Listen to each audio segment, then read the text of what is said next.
অপরাধ বিচার করেন, তবুও অত্যন্ত কৃপাময় মহাবদান্য অবতার শ্রী গৌরহরি এবং শ্রী নিত্যানন্দ প্রভুর পাদপদ্মের স্মরণ নিয়ে কৃষ্ণ নাম কীর্তন করলেন অপরাধ মার্জিত হয় এবং নাম প্রবর্তক মহাপ্রভুর অশেষ কৃপা লাভ হয়।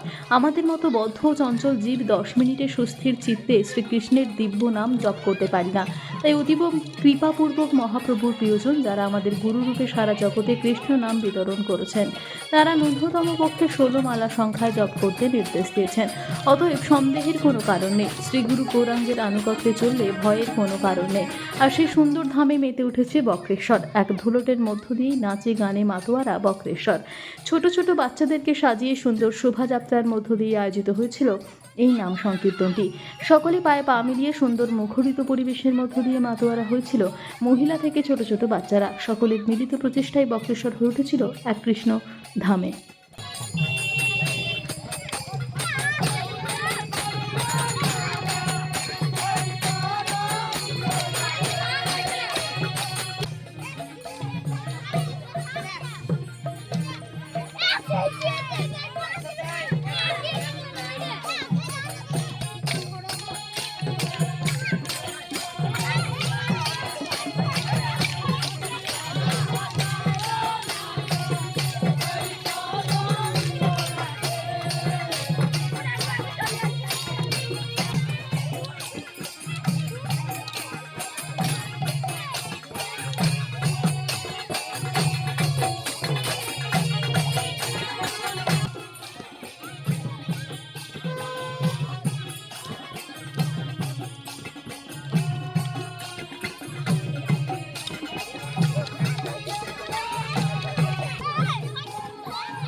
আমাদের সাথে থাকুন এবং দেখতে থাকুন নিউজ প্রাইম টাইমস, আপনাদের সাথে আপনাদের পাশে।